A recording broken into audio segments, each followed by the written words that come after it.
right, we're back again. It's Atlanta Discuss. Like I promised you 2 weeks ago, from Friday, we're going to be churning out 2 episodes per week right now. Things happen so fast all over the world. Sometimes you sleep happy and you wake up, there's a war somewhere.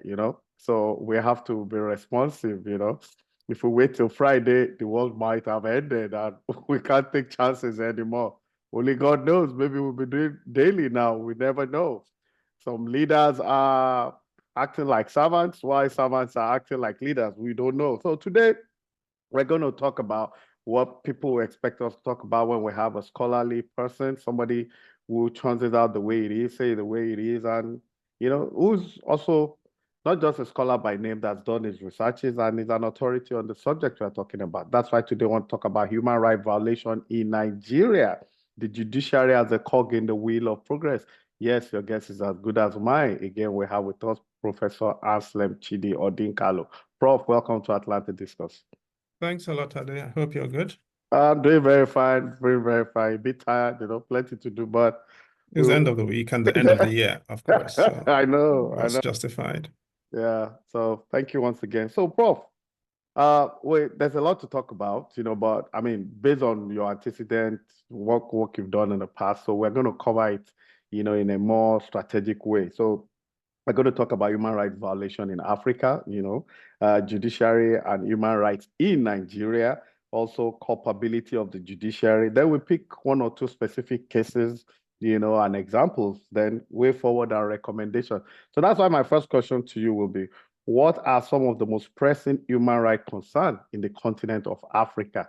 To narrow it down, maybe focal point Nigeria today. No, thanks, Adam. I'm glad somewhat that we're having this conversation. This time 140 years ago, some white people were meeting in Berlin to carve up our continent. It was called the Berlin West Africa Conference, and it started on the 15th of November, 1884, and lasted until the 31st of January, 1885.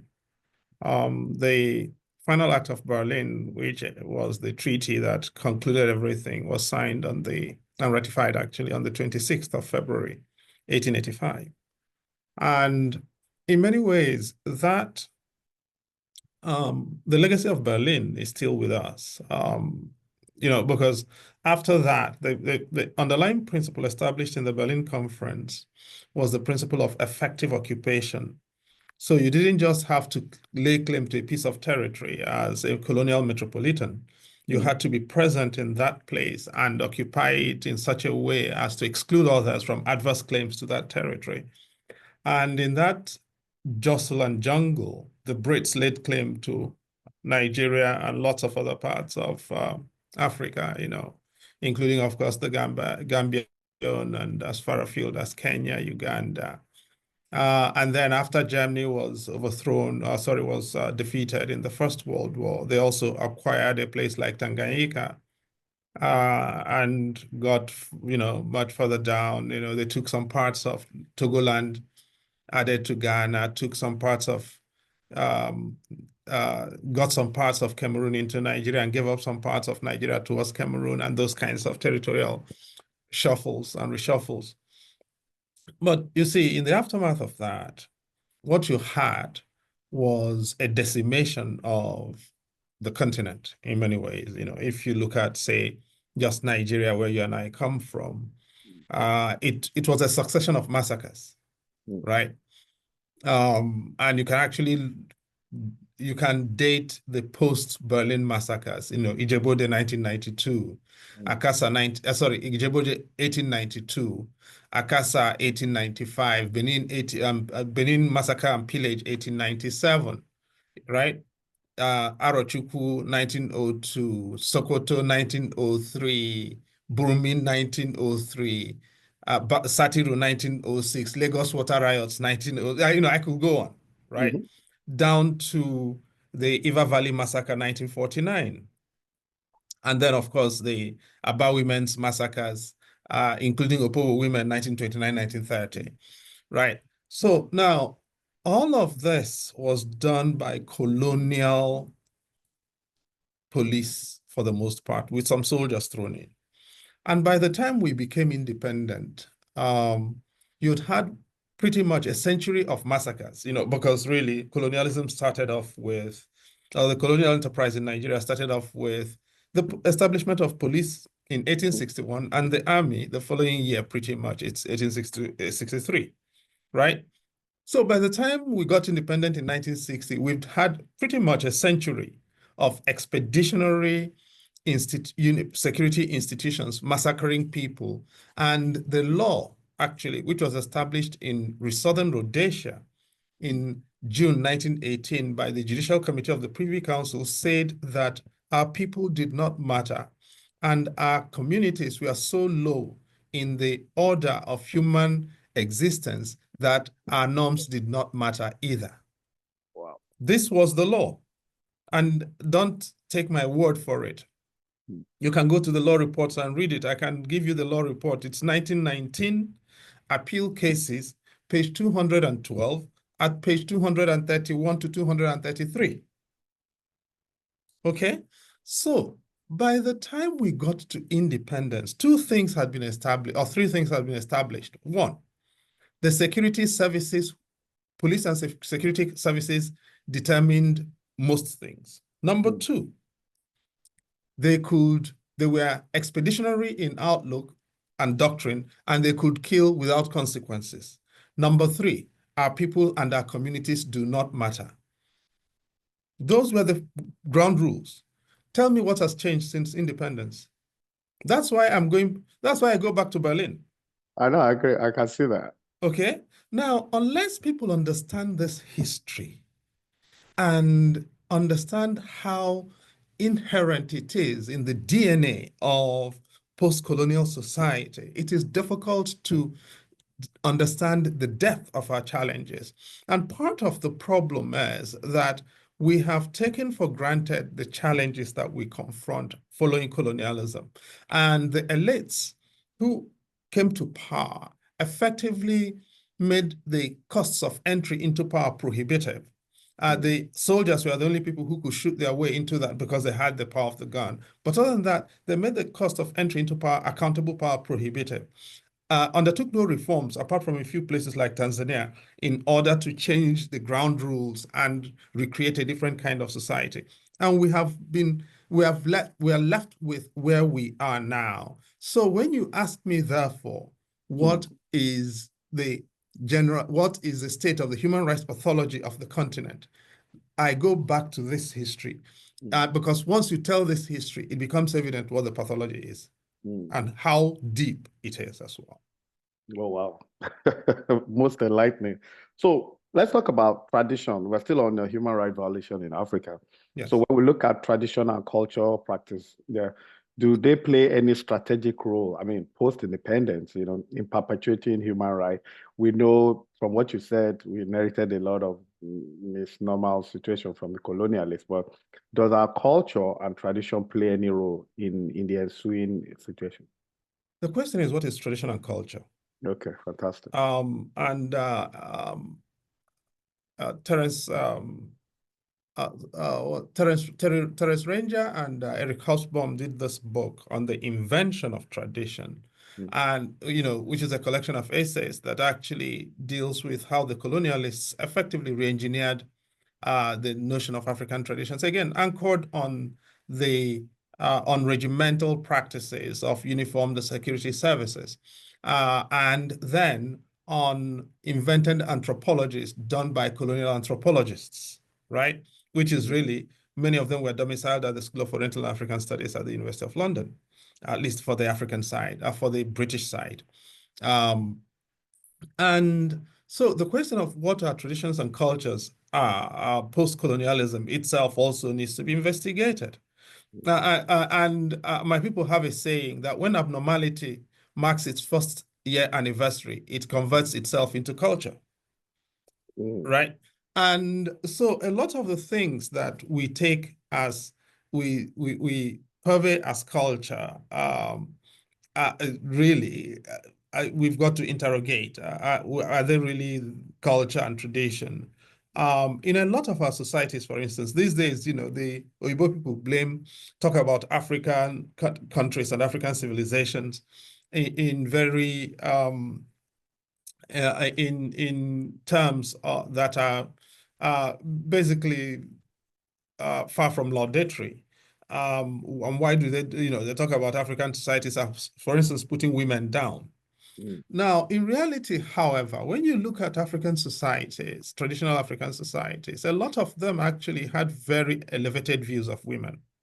Whether you were dealing with the priestesses, in a lot of our societies, because a lot of African societies, because we did not have very scientific explanations for many of the things that afflicted our people defaulted to faith and religion. So a lot of our communities were theocracies. And most of the media, most of the people who mediated between the community and notions of the divine were women, priestesses, who were very formidable and powerful. If you were talking about kingships, in a lot of established kingships, women had clear roles, whether you were dealing with, the Nilotics in East and Central Africa, or you're dealing with Bantus, say in Ghana, for instance, or you were dealing with matrilineal societies from Ghana and parts of Nigeria to, say, Southern Sudan. Okay, so it's not possible. It's difficult to overgeneralize. Of course, there were practices that were flawed and rightly rejected, like the killing of twins, for instance, right? And those did not survive. Aspects of slavery as well, but and slavery in many ways was a very global practice, not limited to Africa, and those did not survive for the most part. The stresses of transition into modernity, but many of our practices actually were not that bad. On the contrary, it was colonialists who massacred Africans and collected the skeletons and remains of Africans for trophies, which they stored overseas. And if you remember, it was only 2 years ago, by the way, that Belgium returned the tooth of Patrice Lumumba, which they had collected as a trophy, as a macabre trophy, and stored in Belgium. They returned it 2 years ago in a coffin. I mean, carrying a tooth in a coffin, for God's sakes, okay?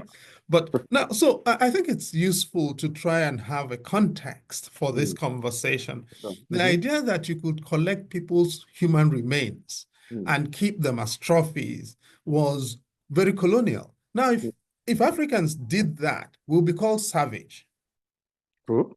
All right? True. Yeah. So I think it is useful to, as I said, put these things in context. We did have traditions and practices that deserved to be looked at again. But if you read, for instance, Eduboahen's 1986 lectures at John Hopkins University on pre-colonial Africa, you will see that pre-colonial Africa actually was not much different from pre-colonial Europe, at least up to 1880 as he dates it. And I'd like to suggest that people should make that effort to inform ourselves about that period before we reach generalizations. Fantastic. Thank you. So let's look at the judiciary and human rights generally in Nigeria. Now, what are some of the most significant human rights violations that have been perpetrated or enabled by the judiciary in Nigeria? More so, how do you think the judiciary can be held accountable, for its role in human rights violation across board? That's a double-barreled question. I'm pressed for time, so I just want to get the best out of it. And it's not an easy one to handle. First of all, the judiciary guarantees a human right. The Nigerian Constitution guarantees the right to fair trial. Fair trial is a human right, and you see, it's at the heart of organized society, by the way, because as I like to explain it, so every state enjoys 3 monopolies that are constitutive to its being. Okay. Number 1 is a monopoly of the instruments of legitimate dispute resolution. That's really your judiciary. That's your adjudication from the traditional chief at the community level to the Supreme Court. And all of these are judicial and licensed by the state and part of the state, whether it's the Emir or the Oba or the Obi or the, whatever, the Etubum or, whatever you call them, right? All of them are part of that machinery of legitimate dispute resolution. That's one. Number two is the instrumentality of legitimate fiscal administration, taxation. The third is the instrumentality of the legitimate deployment of coercive violence. Those are the three monopolies that define the state. If the first does not work, dispute resolution, the second lacks legitimacy, and the third becomes a free-for-all. So the legitimate instrumentality of violence could become a free-for-all if you don't have legitimate dispute resolution. And so when the judiciary is either captured, unprofessional, or crooked, you end up with systematic human rights violations.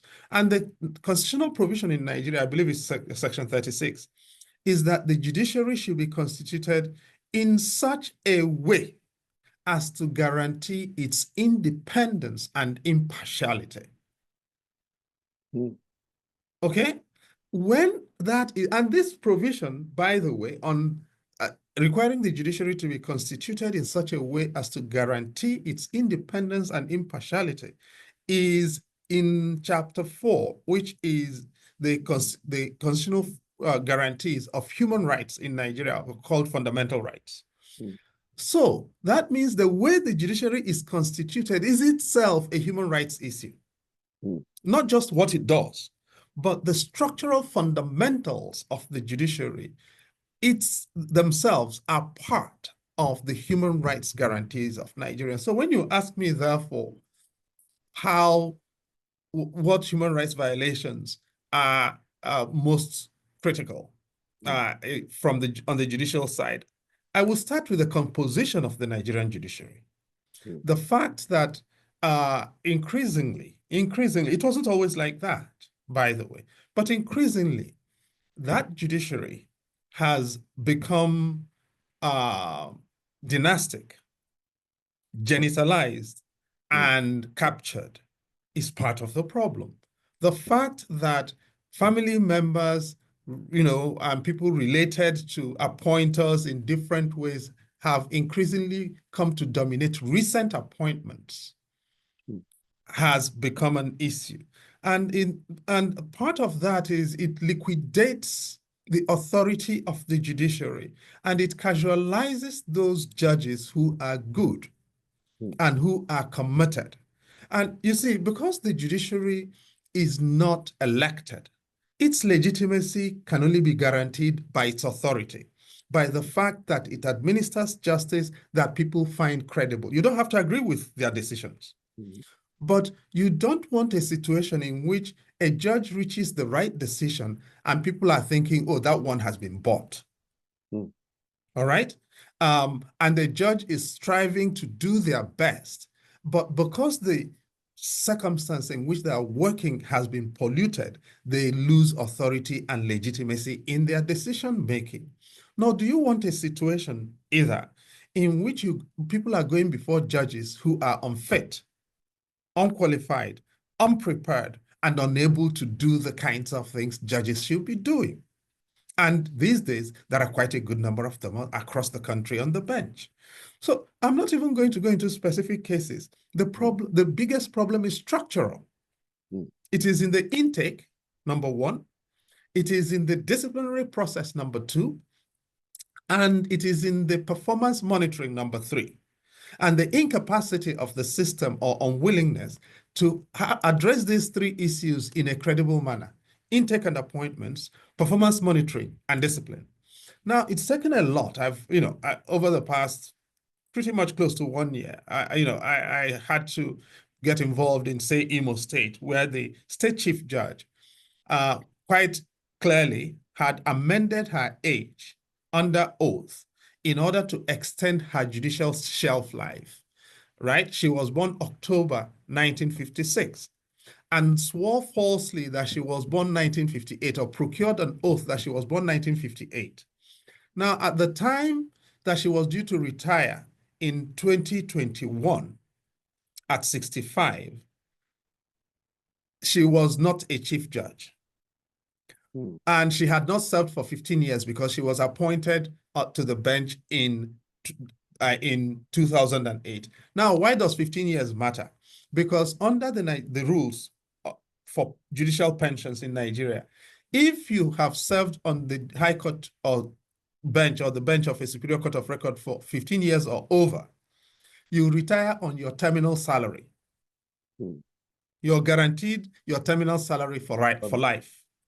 If, however, you've not served for that long, you will not be able to get your terminal salary. So what did many of them do?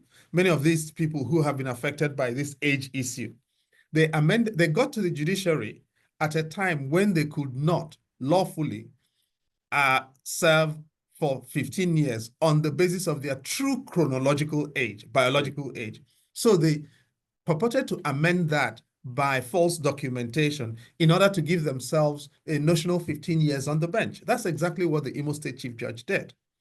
She increased her age by 2 years in order to give herself 15 years on the bench. By the time she was due to retire in 2021, she had increased her age by 2 years. So it meant instead of 2021, she was to retire in October 2023. In May 2022, President Tinubu was sworn in. And after that, he increased the age service of the age at which judges had to retire mandatorily from 65 to 70, right? Meanwhile, the previous year in June, 8 months after she was due to retire, this woman became Chief Judge of Imo State. At the time she became Chief Judge, she should have retired 8 months before that. Prior to that, yes. And then in 2023, she got 5 more years, having been due to retire nearly 2 years before that, right? Yeah. So this is exactly the kind of thing. And the Imo State Chief Judge and the Grand Cadi of Yobe State are not the only people on the Nigerian judiciary who are in this kind of mess. There is one I'm working on at the moment. I'm not going to give you where, but a state chief judge, right? His immediate younger brother was buried last year at 72. Judges are supposed to retire at 70. The immediate younger brother of the state chief judge, who is serving in a state in southern Nigeria, died last year and was buried last year at 72 years. So but this chief judge is at least a year older. Thank you. Even if they are twins, even if it is Ty and right? Oh God. Thank you. Even if they were twins, born on the same day, in the same hour, still it is implausible. So these are the things that happen. And I do think that, and these things they bring the judiciary into disrepute. And because our judiciary is in disrepute, it's not just that people are not getting justice and being dissuaded from going to the courts or from pacific mechanisms of resolving their disputes. It is even more deeply that people are now resorting to violence and vigilantism. So you can understand why cults are rising, street gangs are rising, guns are everywhere, because the courts are doing things they are not supposed to do in many cases. That for me is the biggest single issue we've got.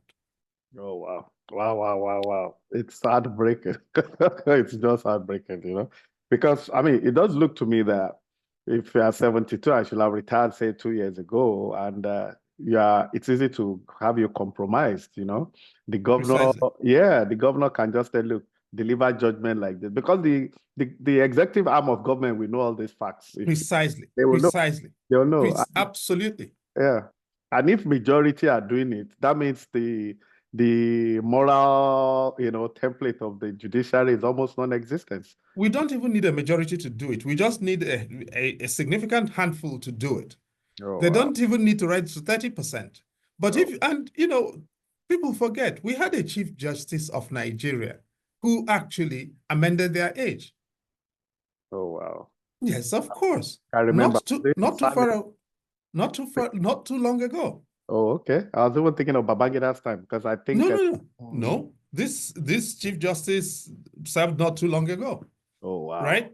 And he did amend his age. And as a matter of fact, Tony Radia wrote about it not just 3 weeks ago, thereabouts.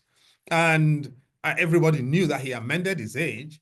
And, because his records when he was in the law school and when he did the undergraduate law studies and in the law school and was different from when he was at the Supreme Court.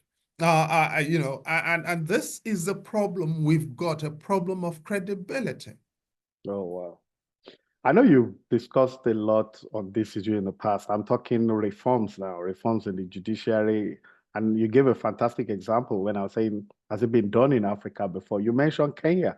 But I mean, in the Nigerian scenario, is there anything that can be done immediately? Or, I mean, maybe because it's getting more terrible, because now we're going to go into specific cases. But what do you think can be done? Do you think the NJC is still a barometer for getting these things done, solved? But I mentioned just three things, in your penultimate question, didn't I? Yeah. I talked about intake, our appointments. Yeah. I talked about performance monitoring. Yes. And I spoke about discipline. Mm-hmm. Three things very easily, because people say, okay, you've got to amend constitution. You don't have to amend any constitution to show that you can do things. In these three areas, you don't have to amend any constitution at all. You can work within existing rules, very comfortable, constitutional frameworks, very comfortably to advance incremental progress. Before we even talk about revolutionary or radical progress, I'm not even there yet. All right, but look, if you started with appointments, the NJC does have, and I'm not a fan of the NJC, but I'm not even talking about touching the NJC. I'm just saying we live within everything we've got now. So this is a very conservative model of reforms. Okay? I'm saying if you work within that, take appointments. NJC the Chief Justice, who is the alter ego of the NJC, and if you look at it, CJN is a rearrangement of the letters in NJC. Okay? Now, if you took the rules of the NJC on judicial appointments, all you need to do is add one line in there that requires transparent public interview of appointees, of judicial applicants. That's all. Okay? So if you want to bring your mistress, bring the person. You want to bring whoever, bring the person. All we do is whoever is on the short list will be interviewed publicly, and the public will be able to participate and watch their performance, and their performance will be rated and disclosed. Full stop. If you just had that alone, you are going to ease out a lot of buccaneers and a lot of unfit people. But they will not do that for 2-3 reasons. Number one, if you go to the National Judicial Institute, NJI, not NJC, NJI, a lot of the people who work there are the children of judges and children of judicial figures, retired or serving. From there, they are shooed into judicial sinecures in different parts of the country. And actually, a lot of these children will tell you, this is our own cocoa farm. Very happily. They are very voluble about that. Many of them are unfit and unsuitable. People will tell you, after all, they are qualified. No, they are not actually. And many of them know they are not qualified. They are going into the judiciary because they think the job is cushy. And being a judge is a very dreadful job. It's not, the responsibility that comes with it is killing. And when you do, it's one of those things, the Christians, of course, will know the biblical passage, judge not that you shall not be judged. And the reason we call judges my Lord is because they do things that are truly divine, judging people. Okay? That is such a difficult, onerous responsibility. You don't want to give it to your child that you love. when you know the child is unsuitable. And yet parents, with their eyes wide open, appoint as judges children whom they know in conscience to be unsuitable. And when you do that, you're not wishing yourself well and you're not wishing your child well. And a lot of those children of parents who were judicial figures go in there and they know they are unfit. But daddy and mommy told me, and that is what they do. You know, the story, of course, is of President Mitterrand's son, right? Who was his special envoy to Africa. And every time he went to an African president, he would say, Papa Madi, my father told me, father told me to tell you. So the joke is that whenever what's his name, Dominique or something, Mitterrand showed up in an African country to see the president, of course he got shooed in, and the way the counselors to the presidents announced him in was Papa Madi Ella. My father told me he's here. Yeah. Okay. Now, and I said these are Papa Madi judges or Mama Madi. My father told me judges. And these Papa Madi judges everywhere in Nigeria. You don't need to struggle to know them. And we don't need such. So if we addressed intake, and now, secondly, a lot of these Papa Madi judges, secondly, fail on performance monitoring metrics. Because judges are supposed, I don't agree with it, but if, as I said, this is a very conservative model of reform. The NJC has quantitative performance metrics, this number of judgments, this number of rulings, over this period. Many of these people don't make those metrics. So you can easily cashier them on that basis. And thirdly, discipline. If you address these three with minimal adjustment to the rules or effective implementation of existing rules, you'll clear out a lot of detritus from the judiciary. You then create vacancies that you can manage with better people and assure much better throughput and performance in the judiciary. As I said, I'm not even going into more radical, more ambitious measures. This is just working with existing framework. Wow, I agree with you. I mean, it's looking like the guy you were trying to talk about, it was Jean-Christophe Mitterrand. Jean-Christophe, exactly. Yeah. Yes, Jean-Christophe Mitterrand. I watch a lot of colonial documentaries on colonial Africa, how France relates with most of these Francophone African countries. So I understand where you're coming from. It's really a pathetic situation. And recently I was watching the guy, I don't know if you know Alain Foucault. Yes. He interviewed Laurent Gbagbo, the former president of Ivory Coast. Of Cote d'Ivoire. Of Cote d'Ivoire. And there was a question, and Gbagbo said, well, I think it wasn't Mitterrand, I think it was Chirac that called and said he would need some money for election. And Foucault now said, so did you give it? He said, yes, he had to give it. And it's a normal thing between France and... Thank you. Anyway, so let's go to specific cases and examples. I was going to ask you to give us one or two, but let's take one that's been reverberating with everybody in Nigeria in the recent days now. That's that of Mr. Dele Farotimi. I mean, it's, to put it mildly, it's very embarrassing. I mean, we all know Dele is somebody that picks his words well, is intentional about almost everything he does, if not everything. Now, if we are going to look at specific case and example, let's, from your knowledge of the law, I mean, an erudite one that you have for that matter, and how do you see it? Now, number one, was the arrest justified? Did Dele commit any crime? If, like we all say, the kidnapping or arrest was unjustified, what should the Afe Babalolas of this world have done about it? And how do you see this ending? Prof, over to you, sir. Now, you're asking me questions. Every question you've asked me here is probably beyond my pay grade. Now,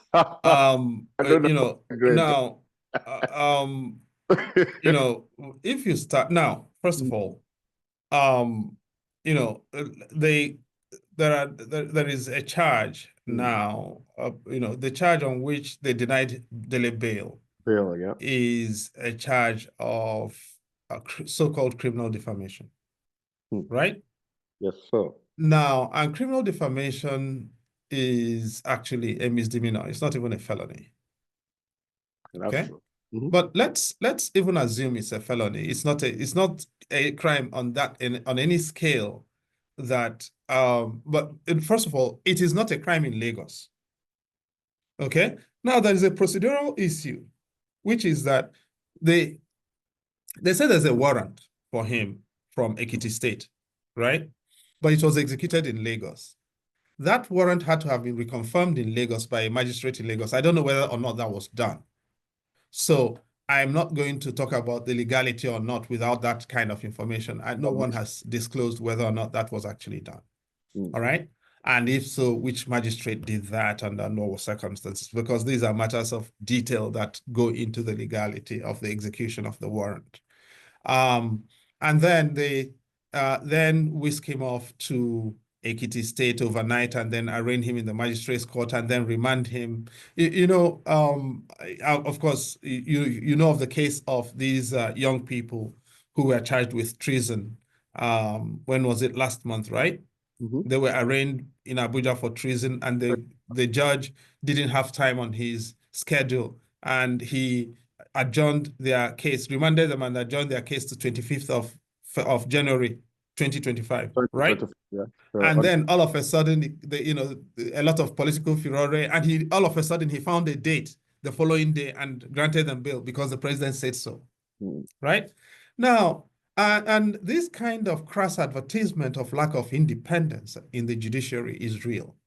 And I'm not going to rule it out in this case, unfortunately, particularly given the facts and circumstances of this case. The kind of I will show them or we will show them who we are kind of deployment of the legal process. And so you have a situation in which a man who is not running away to anywhere and who is actually a very well-known face in the country and who cannot run away without difficulties is remanded in prison out of his station by people who control the mechanisms for the administration of law, because this is not people could quite plausibly and formidably argue that this is not administration of justice. And he is remanded for 1 week. And I'm not quite sure, actually, that, Kama has a sense of perverse humor.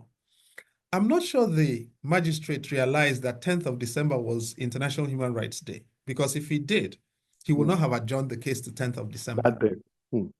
Okay? So now what's going to happen?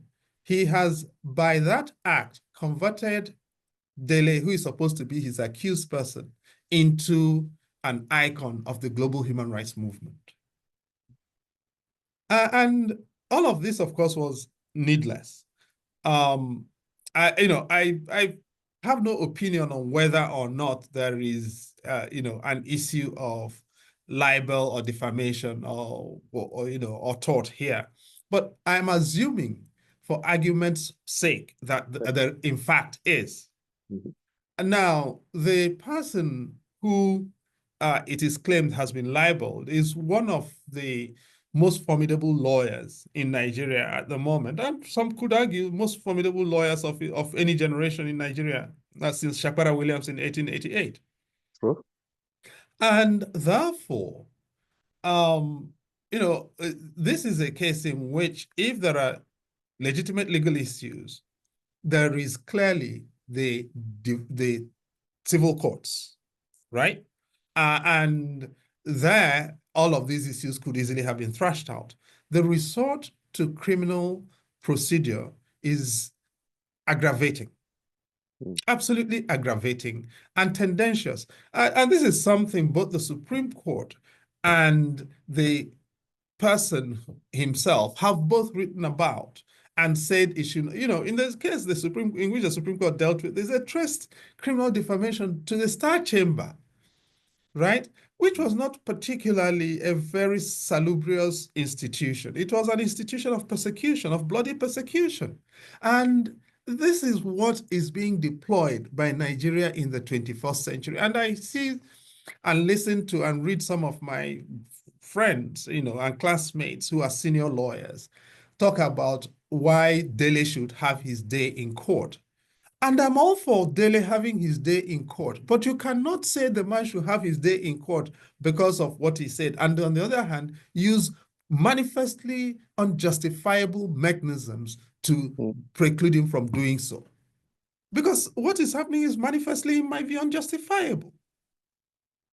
Okay? Let the process be seen to be manifestly fair, and let him get a chance to establish what the claims he made in the civil courts. The charge of criminal defamation is in disrepute across the Commonwealth. At the United Nations level, at the African court level, at the level of national courts in most Commonwealth countries, it's been struck down. The Nigerian Supreme Court has deprecated it. Lagos State has decriminalized it. Ekiti State, Edo State has decriminalized it. And yet, here we are. Here we are. It is being deployed privately in order to oppress a citizen. One more thing. Now, I see that there are now charges filed before the Federal High Court in Ekiti, again against Dele Farotimi on this claim, on claims that he incited public disorder, essentially trying to charge him with treason, in my view. Yes. That's the way this is headed. And people talk about the country being a crime scene, but where did we start? I told you about the security services and Berlin conference and the instrumentalizations that happened as a result. This is exactly where it started. That's why I started with that Berlin story. Oh, wow.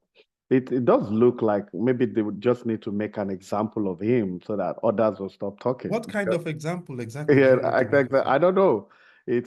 I'm embarrassed. I'm ashamed. I mean, because the only thing this does is lionize him. Whatever they do, it lionizes him.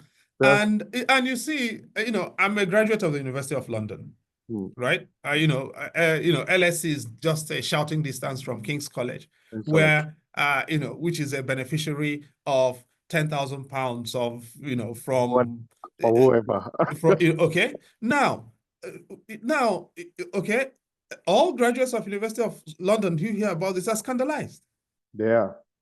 All right, and you see, when you have exposure to certain parts of the world, there are things you must not do, because when you do them, there are ripples you cannot control.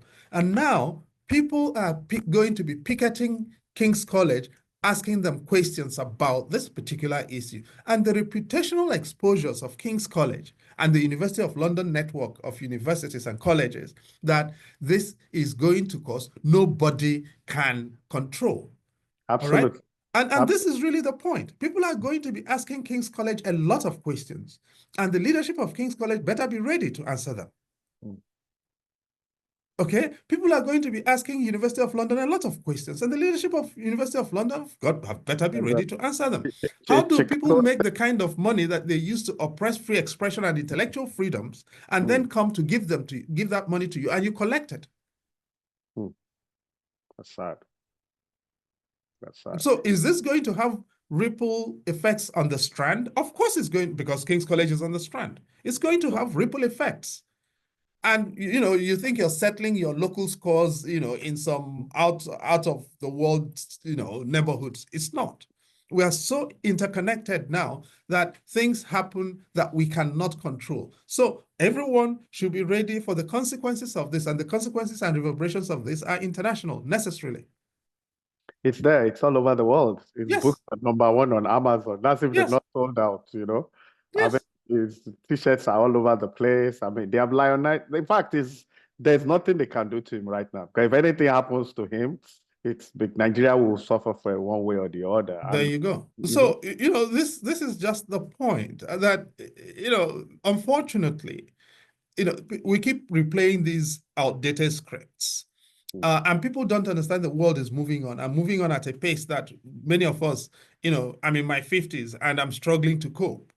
So I can imagine how people in their 90s are coping, if at all they can. But the pace of developments is such that we've all got to be careful. And I don't know whether you saw Sahara Reporters ran a story on the Osun State government and its taxation or revenue or something, the Yeah, expenditure, right? yes, I did. And the governor of Osun State responded on Twitter with his own version of the story, right? For good or for ill, that's a civilized way of going about things. In any case, how many people knew about the book at the center of this controversy? Hmm. And then, my people have, I'm sorry to sound graphic here, and please forgive me. You can edit this if you wish to. No, go But ahead. my people have a proverb. When someone has diarrhea, sometimes the stomach lets loose, and the kinds of things that can come out of the stomach don't always look fantastic. But they say when you see the discharge from the backside of someone who has diarrhea, you should not attack that discharge with catapult. Because when you do, thank you, Oh God. now, Oh God. this is just like attacking that kind of discharge with catapult. Honestly. Sorry to sound this graphic, but No, really, there's no better way to advertise or demonstrate what is happening here. they just made Delhi an international state man of repute. Exactly. And for somebody that's not been on the take, he's not been in government, there's no corruption you can talk to him. Nope. Just made him a towering inferno. Absolutely. I mean, God forbid something happens to him there. Nigeria will suffer. We're already in an economic dire strait. I mean, it shouldn't. Anyway, the only thing I can say is that for all those that are involved, it's a tactless thing. That's the human rights charter is clear. There's freedom of speech, freedom of association. That's why the courts are there.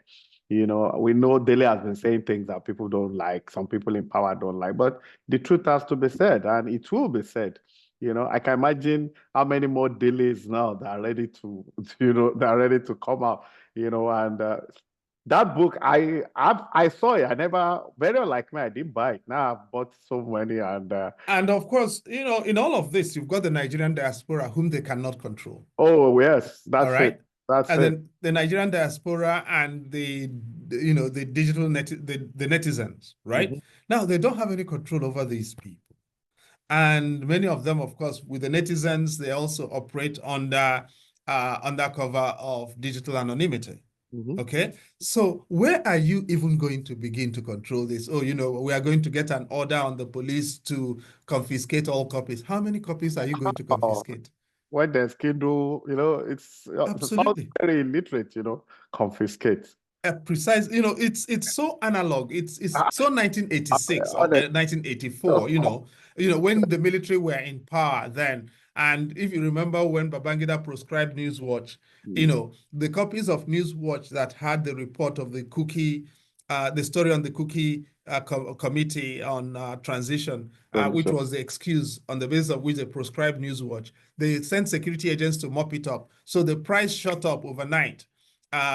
Just because obviously demand and supply kicked into gear. You couldn't get copies. And so anywhere where you found copies, it was selling for like, 1,000, 2,000%. Okay. So this is exactly what these people think. In the 21st century, you produce books at no cost, Honestly. right? And at such speed, and distribution is digital for Honestly. them in these days. So, and people print print a la carte. So what exactly are you going to do from Nigeria to control this particular machine? I don't understand. I think the biggest mistake they made was that they should have just ignored Delhi, because I think Delhi is even prepared for the scenario. Thank you. He's so prepared. He's hell bent, and he's not scared to die actually. Because I follow him, I watch him, I've interacted. It's None of us should be scared to die at no, the no, end of the at day. the end of the day. Nobody who has been born is too young to die, by the way. Absolutely, absolutely. I know it's a busy day for you, but I'll ask one more question still on this issue. And I mean, I'm talking a way forward recommendation.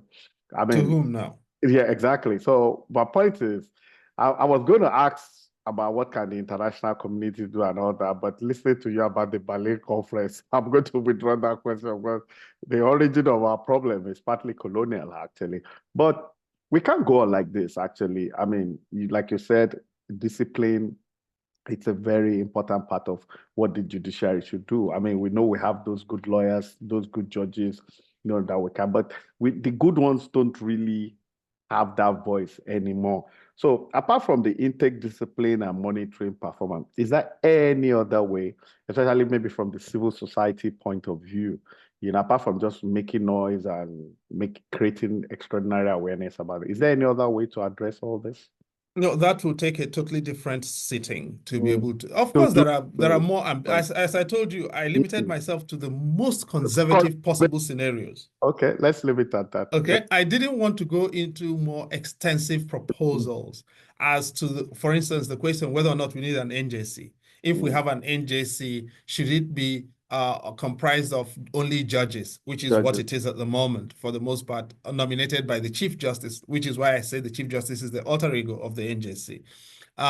Or should we have the NJC, for instance, led by a non-judge and a majority comprised of a majority of non-lawyers and non-judges? Should the NJC coexist with the Federal Judicial Service Commission, or should we abolish one? And if we do, what should the composition of the other one look like? And what should their responsibilities be? Should we have the existing system under the Constitution where there is no integrity requirement for the appointment of judges, or character requirement for the appointment of judges, or competence requirement for the appointment of judges? There are much more fundamental questions that we could ask. Should we continue to have the situation where, for instance, judges who are serving spend most of their time doing election petitions and no time at all doing court cases, which is why a lot of court cases now linger first instance, you're in the High Court for 15 years. Okay. Wow. Lagos did a preliminary objection. Lagos State, which is the richest state in Nigeria, right? Did a preliminary objection to the Supreme Court for 18 years. And then the Supreme Court decided a preliminary objection and returned the case back to Lagos State, wow, to the High Court level, wow, to the Federal High Court. Okay. Now, should we actually be in this kind of situation? Can we do things better? And if so, what are the ways in which we can do them? And if you remember, in 1993, ahead of the nullified presidential elections in 1993, Babangida appointed Justice Babalakin as the chairman of the Presidential Election Petition Tribunal. Babalakin had retired. He was a retired judge. Okay? And the act of appointing him was to free up judges so that the judges who are serving can do the work for which they are paid by society. And election petition was supposed to be situational for a discrete amount of time. And so they thought retired judges could do that better. Now, of course, a lot of people believe, rightly or wrongly, that election petitions don't have anything to do with law and people only sent there to make money. And as a result, if they are not making money, they are making networks, they're building up patronage networks in order to advance their careers. And so if you were to send a judge who is retired, the ones who are serving will say that this one who is retired is extending their earning capacity at their expense, and there will be resistance to that, right? So that otherwise, why can't we have retired judges doing election petitions so that serving judges can continue to do their work, and then we can manage the dockets in the case in the courts? Federal High Court says their docket is disabling hundreds of thousands of cases. Court of Appeal, hundreds of thousands of cases. The Supreme Court has over 40-something thousand cases. Even if they stop taking cases now, it will take them over 30 years to finish the cases that they've got. Wow. Even if there were no new filings in the Supreme Court. Wow. Okay. So, and this is in spite of the fact that they have reformed the rules of the Supreme Court to help filter out cases. But we are in a situation in which the ideas for reform are easy to see for anyone who is really interested. The main problem, and this is where the tire touches the tarmac, is ordinary citizens say leave it to the lawyers and judges. What happens in the courts? And that's really the objective of this, my point in this entire conversation. What happens in the courts is too important to be left to lawyers and judges alone, because we are, now I claim to be a lawyer for this purpose. We are too self-interested to reimagine a system that can work for citizens properly. And therefore, proper judicial reform that will have the kind of effects that we're looking for must involve citizens and politicians and the public. It has to be political. This is really the fundamental point about this. And we missed a an opportunity at independence, because at independence, we were told that we had inherited independent institutions from colonialism, which we did not, because colonial rule could not give you independent institutions. Okay? That's mutually contradictory. Colony and independent institutions could not go together. But we assumed that, and because of that, we did not do what we needed to do. We did not do the right reforms. Now, we are going to have to realize through civic action that we can begin to address those issues. Judicial independence is important, but we never had it. Now we need to invent it and build independent institutions. That is a political project. It's not a technocratic project. That is the big reconfiguration we need to do. Every other thing follows after that. Wow, wow, wow. Professor Odinkalu, thank you once again. Thank you for heeding our call. Thank you for your time. I know you're very busy, but Nigeria needs help. There's no doubt about it. And you've always given us solutions. Now the ball is at the corner of the people, civil society, citizen. The office of the citizen have to be activated. We all have a role to play. It's not just the lawyers, the judges anymore. We all have a role to play. I'll try and play my role. Prof is overwhelmingly playing his. We need more. And to our friend and brother who has been remanded in prison, Farotimi, we wish him well. We know that he's going to be fine. We're doing our best. And one day, like we said, monkey go market, and don't go return, like they always say. Nothing lasts forever. Absolutely. Mobutu was there for 30-something years, Bokassa, Nasib Dynasty. Yeah. Everything comes to an end. Everything. And I will just pray that when it does come to an end, it will be civil. It will be, in a way that will benefit the country. Because we just can't go like this. The embarrassment is just too much. It's too much. Thank you. Go ahead. For those who have catapult, please, they should not use it for the kinds of things that we just discussed. Well, I think they just fired it. The stone might not have landed on the thing yet, but it's going to splash.